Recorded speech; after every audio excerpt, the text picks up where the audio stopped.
These two guys have Minnesota sports flowing in their veins. Mackie and Judd on SKOR North and SKORNorth.com. Okay, gentlemen. Over a long speculation-riddled weekend in the NBA here, this is our first chance really in like 4 days to react to some of the Timberwolves things that came out. 3 options. Choose your own adventure where to start with here. Do you want to start with the Wolves adding some interesting role players in free agency? A little Shake Milton action. Anthony Edwards signing a max contract, or the Wolves having been confirmed to have called the Portland Trailblazers gauging interest in a Damian Lillard deal. You really asked that question? I'm just posing. You really asked that I'm question just of a question. panel that specializes Reckless doctors speculation. of reckless speculation. Doctors. Give me door 3, please. So, all right, here's the report from Chris B. Haynes. Chris B. Haynes is Incredible. pretty plugged into the National Basketball Association. I don't know that he's like Woj Shams level, but he's definitely on that next level of, he's on the Windy level of like NBA insiding, right? Like the Mark Stein, Windy sort of. I feel like the difference is this. I feel like Shams to a certain degree and Woj for sure is in the Schefter bin of if they throw it out there, it's almost certainly going to happen. Yeah. I feel like yeah. Chris B. Haynes and Windy are like us.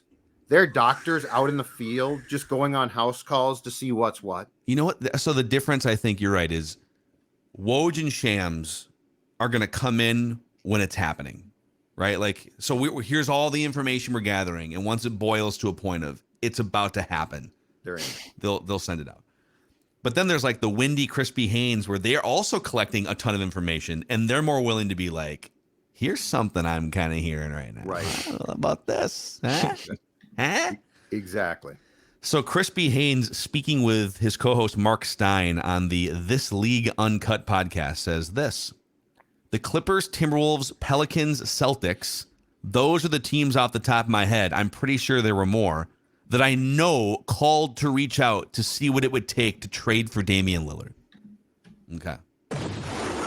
Reckless speculation. Minnesota, obviously, if they're trying to get in the Damian Lillard sweepstakes, you know it would take Karl-AnthonyTowns, but that was quickly eliminated, as well as all the other teams that tried.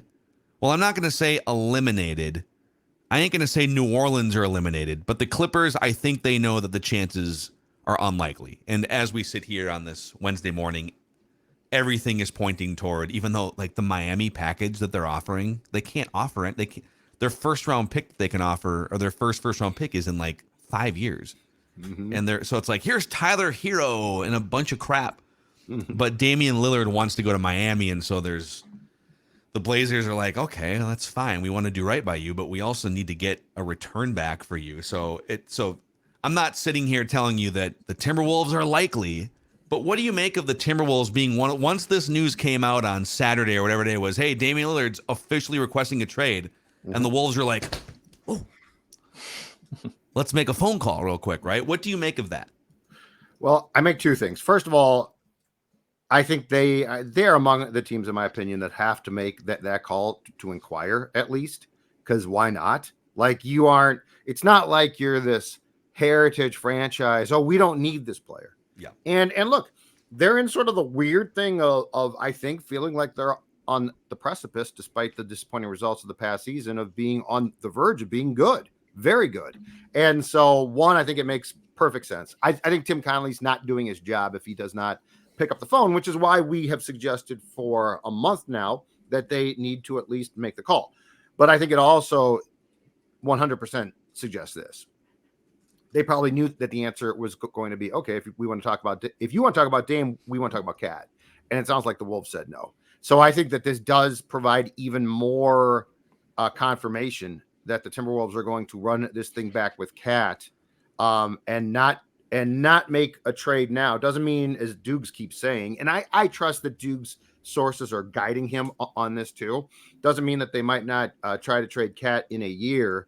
But I just think it's looking more and more like the Timberwolves' intention is to try and get Karl and Rudy and Ant and that whole crew on the floor for an entire season before they pull the cord on one of those players, and it obviously probably be Cat. But can we back up a step? Because I just want to clarify, because it sounds like what you're saying is they called the Blazers, and I'll read here again from Crispy Haynes. If you're trying to get in the Dame sweepstakes, it would take Karl-AnthonyTowns, but that was quickly eliminated. Are you, Judd, saying that you think the Timberwolves took themselves out of the running when they found out that Towns was the price? Is that what you're saying? Yes, I'm saying that it was eliminated because Karl was not, like the Trailblazers would definitely talk Cat. See that, but that doesn't make sense to me. If you're and I don't disagree with you, because I think that's how. I'm just trying to deduct the tweet itself. But here's the thing. That doesn't make sense. If you're the Timberwolves and you pick up the phone to talk to the Blazers about Damian Lillard, you can't offer a first round pick because they've traded you have to have a first round pick every other year. Mm-hmm. So they have no more. Now this is the misconception. They do have first round picks every other year. Next year, 26, 28, but they don't have them in the odd years.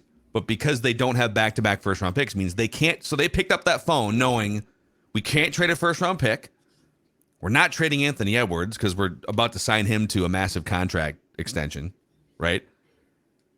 Maybe they were thinking Jaden McDaniels. Like if they could swap Jaden McDaniels and some other prices for Damian Lillard, maybe that's what it would take. That's what I'm thinking. I don't know how they would make that work financially, but I think they made this phone call to gauge Karl-Anthony Towns' trade value lined up next to Damian Lillard. I think Crispy Haynes might be getting this a little wrong. Like, why would the Wolves make that phone call and be told, oh, it'll cost Karl-Anthony Towns, or maybe back a step, it'll cost Anthony Edwards? No. Right. Okay, then it'll cost Karl-Anthony Towns. Well, no. Right. Well, then why would you pick up the phone? What did you think you were going to do? Trade Rudy Gobert and like some second round picks? So to me, they called Portland either trying to totally fleece the Blazers with like a Gobert thing, which makes no sense for Portland, which why would you even insult them by picking up the phone? Or you made the phone call to see what Karl-Anthony Towns' value was. That's what I think happened. I took the tweet to mean that it got shut down by the Wolves at Towns. Then why call? But then why call? Jaden McDaniels in a package? I don't know. Like, it's still worth a phone call, but I don't think. All I'm saying is, despite the fact that I am on the trade cat bandwagon and personally would have no problem with, especially when you got a chance right now before it gets to be a salary cap problem, to move him, my sense is that what you guys have been saying as far as your opinions that they're going to try to run things back is probably correct. It's still an interesting phone call though. Like it's definitely, and yeah, the tweet's not super clear. That's just how I interpret it. And I also read a blog about it that interpreted it the same way. But like, if I found out that my interpretation was wrong and yours was right, I wouldn't be absolutely floored. Yeah. Oh, what do you think, Dex? I mean, I liked they made the call, tapping into my Blazers sources. It's weird. I think my Blazers source is kind of going a little radio silent on me because he knows I'm fishing for information, which is a little interesting. He found out that every day on this podcast, you come to the table and talk about what your Blazers source is telling you. Is that possible? Great friends going back to high school, and we're watching each other grow up and get old. But I guess there's a line to be drawn in this friendship. Always is, my man. But I like they made the call for sure. And look, is Dame Lillard a better player than Cat? Yes, we crossed that bridge last week. But Miami probably wants a significant haul and not just Towns. I know that sounds weird. I think they would rather take Portland. Portland. Excuse me. Portland wants the package. Portland wants whatever Miami's probably going to offer. But Miami has nothing to offer. This is what's crazy about this. Right. Miami's offer is abjectly, like patently awful. Tyler Hero is just a role player with injury issues. And then they have like no meaningful draft capital. It's not like they have a stash of, like the Knicks have 2 or 3 really interesting young players if they wanted to get in the mix, right? Right. So how far does Portland go trying to please Lillard? Are they going to, one of the things that set the Timberwolves back 15 years ago, and they tried to get a haul for Garnett, but they just got fleeced by Danny Ainge. The Wolves not getting a couple big-time centerpieces back or a couple, like, even higher picks back for one of the greatest players of all time helped set that and like bad hiring helped set that franchise back probably 15 years. And the Blazers are not, it's not like the Lakers, oh, we're going to go into a tailspin for a year, but it's Los Angeles, so we'll just go get LeBron when he becomes a free agent, right? Right. That can't happen for Portland. So if they take the Heat deal, they're screwed. And it's going to be a Timberwolves situation. Now they have a couple of interesting players like Shaedon Sharpe and Scoot Henderson. But I just wonder if Portland moves off Miami and says, Dame, sorry, we also have a line that we need to draw. We will trade you, but that Miami package is not good enough for us. Does that open the door back up for other teams? Do the Timberwolves get back involved? That's what I'm curious to see here in the next few days. So because Dame does not have a no trade, can he threaten not to report? Can he rescind his trade? Like this is what I don't get. What's the leverage that, so, you know, let's just say for the sake of this conversation that the Portland Trail Blazers and the Wolves worked out a trade for Dame. Can he just say, well, I'm not going there? Like, see, that's what I don't get about this league is what is, because it seems like from all the stuff I've read that the insinuation is if it's not the Heat, he basically is like, screw it. Yeah, that's a great question. I mean, players just sort of get what they want all the time in the NBA. Even without a no trade clause, players are just like, I want to go here, right? Right. And then we'll make it happen. So I think if you're a team, Timberwolves or any of these other teams, you know, the Brooklyn Nets are a team that reportedly wants him, right? Would you make that trade if, let's say the trade was all agreed to, and then the Blazers go to Dame and say, hey, we got this lined up, this is going to happen, and he kicks and screams and says, no, right, I don't want that. What recourse do you have if you're the Nets or the Timberwolves? I think he would just probably suck it up and play. And it's the problem for him is he's under contract for like 4 more years. Yep. So, but we've seen players do that before. We've seen players kind of like, you know, under contract for a long time, kick and pout their way out. So I don't know. Let's say they don't make a deal for Damian Lillard, which seems unlikely at this point. I actually kind of like what they did in free agency. Like if they have decided we're going to run this back, we need guys healthy for one, but we're going to replace as many of the kind of mediocre minutes, like the Jalen Noel minutes, the Jordan McLaughlin minutes. They did say goodbye to Taurean Prince for sort of financial reasons. We're going to replace chunks of these minutes with Shake Milton, who's a big 6'5" combo guard. He's essentially going to be the backup point guard to Mike Conley. He scores in the paint. He can shoot threes. Right. When he started like 11 games for the Sixers last year. In 10 of them, he scored 15 or more points. He scored 27 on the Timberwolves in one of those games that he started last year. So you get this big 6'5" guard that can handle, that can play in different lineups. And then Troy Brown Jr. is basically for both the Lakers and the Timberwolves. You're swapping Troy Brown Jr. for Taurean Prince. So you get kind of a younger, solid, good rotation guy, 6'6". I like that they're getting lanky, versatile, sort of multifaceted players here that are fairly young. And now you look around, you've got 1, 2, 3, 4, 5, 6, 7. Is it 9 guys under the age of, so it's 27. Towns is 28. Shake Milton's 26. I believe they have 10 guys all under the age of 25. I saw Kyle tweet that out over the weekend, that they're basically betting on their younger core, which is probably the smart thing to do right now. Troy Brown Jr. is 23. Nickeil Alexander-Walker, who they made room for with this, is 24. Josh Minot's 20. He's about to go light up the summer league this week. Leonard Miller's 19. Mm-hmm. So I love that they've got these young, versatile sort of wing ball handler type players. And then you're seeing what happens with Gobert and Towns at kind of the top of your roster. Yeah, and Brown and Shake both shoot 38% from three-point range. So you've got guys that can come off the bench now and hit threes, which is good. So, yeah, I mean, I have no problem with not being able to go out and spend a ton. Like, I always think that's a dangerous proposition in all sports. But in this one, I think that if you bring in role guys who are young and can develop and come off the bench and are comfortable with that, that's great. That's fantastic. But again, I just think that everything that they're doing leads me to believe that they're going to try and run the core back. Mm-hmm.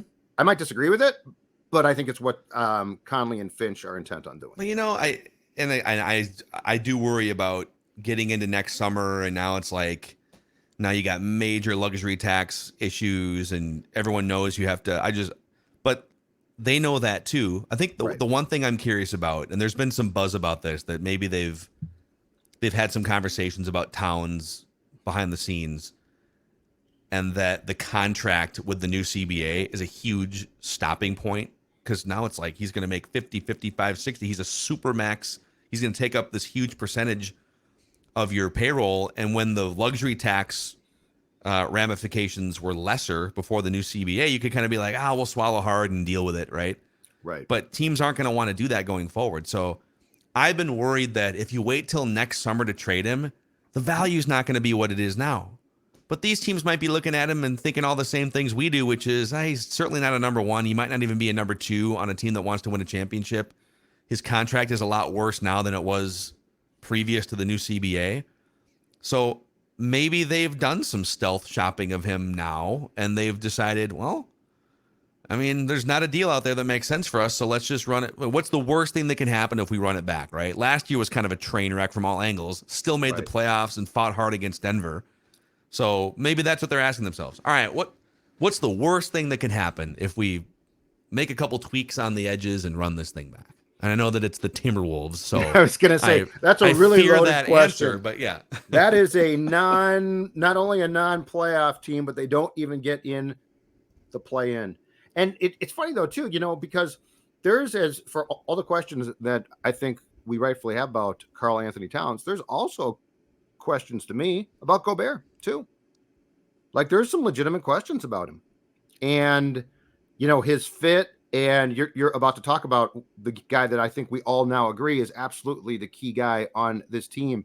But it's not like Gobert is this now. Okay, he's back next year and he's going to be fresh as a daisy, which he might not be, and he's going to be fantastic. The interesting thing about Gobert is I have more concern about him on the court, and I know that he got punched and stuff, so I know that it was far from a perfect thing, but I actually have more questions about Gobert on the floor with this club, and more questions, or as many questions, about Cat off the floor as far as his mental makeup. Yeah, I mean, Gobert's questions are, I don't think they're going to go away. I don't think at that age he's all of a sudden, even if he's healthier going into the season, like the flaws are what they are. His personality kind of is what it is, and you just have to hope that the things around him can Anthony Edwards get him some extra lobs or something. Like he's not going to have great hands. Oh, I worked on my hands this offseason. Well, what have you been doing for 10 years? He's just got hands of steel, though. Yeah, and I just think the Twin Tower aspect, Towns and Gobert, they want us to try that again, but in my opinion, I don't think that works. Like I really don't think the two big guys clogging things down, I don't know if that works. It's weird because Cat's not supposed to, though. Like ideally, Cat floats around. He's this positionless player. Ideally, well, but he's not positionless. That's the thing. He's not. He's not super athletic. Like it's weird because he's super athletic in some ways. Yeah, but then he's kind of a plotter in other ways. So he's one of the greatest. Like to be able to shoot like 40% from three as a 7-footer is incredibly athletic. To dribble drive from the top of the key and get to the rack and like get an and one is incredibly athletic. But then when it comes down to like getting up and down the floor and, covering from the low block out to the 3-point line or whatever, it's just, I don't know. And there's really no evidence last year that says this was for sure working at a high level for several weeks. It's still all the same questions you have exist right now. Like there was definitely some games you can point to, but in terms of like, will this work over 82 games? Will this work in a 7-game series against the Nuggets? Mm-hmm. I guess the saving grace a little bit is the Nuggets emphasized, and Tim Connolly helped build them, a big lineup. You've got the big sort of like run the offense through unicorn big man. You've got they're also like a different type of big in some ways. Like Aaron Gordon is big, but also is super athletic and can get up and down. But they have big guards too who are out there. They've got big wing players and stuff. And like that's what you can see Tim Connolly trying to do here, which is let's make sure our backup point guard is 6'5" with a wingspan. Right. Let's make sure we have a bunch of interchangeable like 6'6", 6'7", 6'9" type players that we can run at different lineups. So I guess we'll see. Let's talk Ant here for just a minute. A shout out to our friends over at EcoFun. So EcoFun 2 locations in the Twin Cities. And look at this. You can see some of these amazing toys here, by the way. If you want to get into, for instance, a carryover 2022 Yamaha Tracer GT9 motorcycle, $1,500 off right now at EcoFun, either in Forest Lake off 35 or in Burnsville off 35W in County 42. If you stop into EcoFun and check out any number of these toys here, as we'll call them, look at these little 4-wheelers and stuff on the YouTube channel. Tell them that we sent you. Tell them that SKOR North and or Purple Daily sent you in ecofunmotorsports.com. That's ecofunmotorsports.com. We knew this Anthony Edwards contract was coming. He wasn't going to turn it down. They were always going to offer it. He did switch agencies, which I think caused a little bit of a delay. Just it took him like 2 days to sign this contract. But it's nice to know that he has, unlike the Andrew Wiggins thing, like when Andrew Wiggins did the max contract, everyone felt kind of dirty about it. Like, I don't know, man. It's because Glenn Taylor gave the most ridiculous comment of all time. I made him look me in the eye. Look me, it's Andrew Wiggins. Of course he's going to look you in the eye. I like that we didn't need Anthony Edwards to look anyone in the eye before you gave him this contract. It just felt like, hey, no need, don't even, we'll just email it. Don't even, no eye contact needed. Here's the briefcase. Here's the Brinks truck, right? And I have a feeling, too, that unlike if you guys recall the Cat Max contract, it became a story that he didn't sign it for like months. Yeah. I have a feeling we're not going to have to wait for Ant to sign the contract. No, so, it's agreed. Easy. Yeah. So, by the way, we will have a Flagrant Howls if you are cruising around the SKOR North YouTube channel. We'll have that for you here. Just kind of coming out of our 4-day weekend with all sorts of takes across the SKOR North content sphere. So, yeah, good stuff here, gentlemen. Ant still, though, what I love, too, is this kid is still, 21?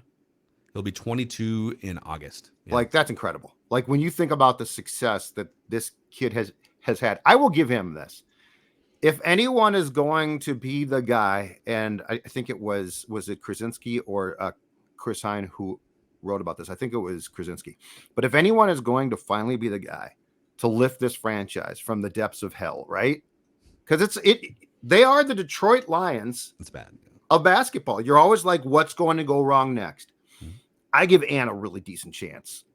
Like, Cat pretty quickly started to pout a little bit about things. And it's like, this isn't going to be the guy to lift you. Now, that doesn't mean he can't be good. But I think Ant, at his age, with what he has accomplished too, and if you look at the incremental development year by year so far, it's completely legit. And the other thing I love is we didn't have to have a playoff or two where it's like, he didn't play well, but he's going to eventually play well. Like he to me has passed very important checkpoints in the maturation process as a basketball player that I think a few Timberwolves high draft picks probably didn't get past. Yeah. Yeah. Mike Conley went on a podcast this weekend too. It was like a couple days ago. It was just talking about how Anthony Edwards is just unaffected. He's different. He'll in the huddles be talking about how he wants to guard the opposing team's best player. And he's just kind of above it all in terms of like insecurities and whatever. So yes, no eye contact needed on the max contract. All right. Minnesota Sports with Mackie and Judd. Please click subscribe and the like button on the SKOR North YouTube channel, and a 5-star rating and a positive review on our Apple Podcast page can also help us grow and spread the word. See you guys.